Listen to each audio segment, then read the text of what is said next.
Good morning. This is John from the Springs Mennonite Church, and I'm here today to continue talking about Hebrews.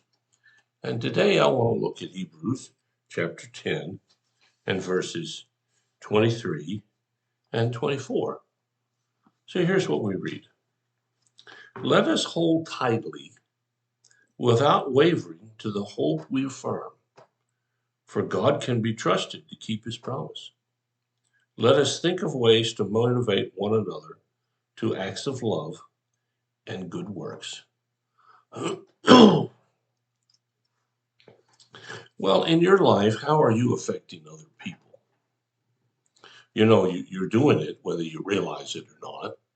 People that you live around, people you work with, people you interact with socially. You're doing something for them. You're teaching them something about you and your beliefs, whether you really notice it or not. And so we need to be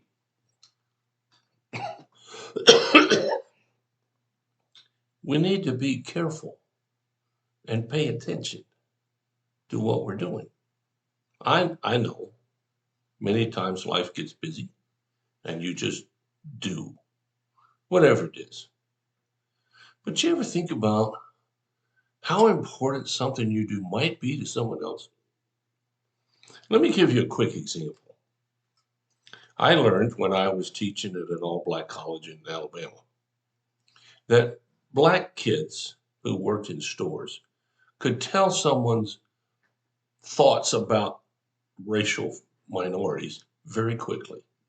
I said, well, what are you talking about? I said, well, as a cashier, you will have some people who will come in and they won't put their money in my hand. They just set it down on the counter. And I thought, well, okay. So I said, but no, you don't understand. That person doesn't want to touch my hand. So I said, well, what do you do in response? And he said, well, I put the change back down on the counter too. It never dawned on me that something as simple as how I give someone money and in exchange at a store says something about me. Now, maybe you think that's a little strange, and I suppose it is strange.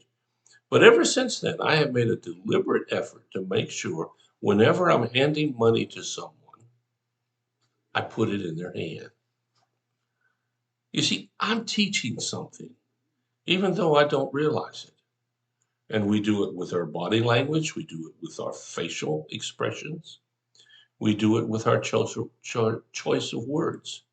We do it with our attitude about the tasks that we're doing. We are constantly teaching people around us something about us and our values. Well, here, Hebrews says, hold tightly without wavering to the hope we affirm, for God can be trusted to keep his promise. Well, if we really think that God is trustworthy, we should communicate that through everything that we do. The way that someone tells us a problem, how do we respond? Do we say something like, oh, geez, that's really awful. I don't know what you're going to do. Well, what about the promise that God's in charge? Did you communicate that to the person? Well, with that exchange, you probably didn't. So why is it important to communicate who God is to people that we meet? Well, in the first place, you never know if that person has encountered God in a personal way or not.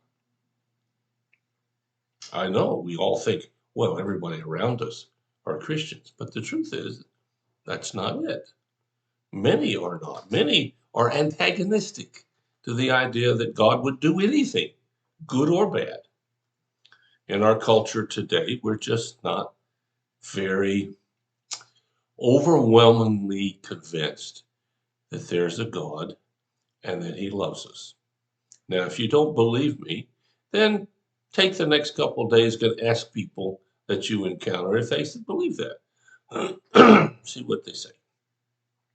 And then we get to the second verse, which says, Let us think of ways to motivate one another to acts of love and good works.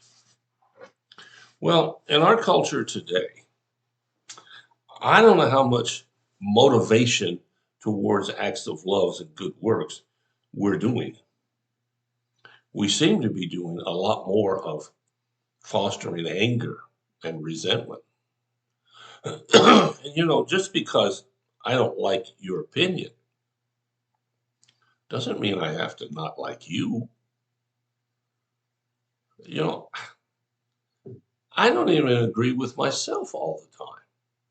Why would I expect you or anyone else to always agree with me? And if you don't agree with me, maybe I'm wrong. But if I make you the bad guy, I make you the boogeyman, then I'm not going to listen to anything you say, and I'm not going to want to be around you. Think about that for a minute. How many people are you around who really disagree with you on what you think are important issues? We tend to collect ourselves in our own little enclave, people who are just like us. Well, if God had restricted his love to those who are just like him, wouldn't gotten very far. And unless you're Jewish in origin, you'd never get included. But God's not like that. He tells us to encourage people for acts of love and acts of good works. You and I can do that in our daily lives. In fact, I would suggest we are doing something about that in our daily lives, whether it's good works or not so good works. You see, you are the living representative of God to everyone you meet. Now, if you think about that for a while, see if that doesn't stir you up a bit. Well, thanks for listening. Hope you have a really, really great day. If you have a need or a concern, let us know. We'll do whatever we can as fast as we can to help meet your need. Thanks so much for listening. I'll be back tomorrow, share a couple of other ideas from Hebrews.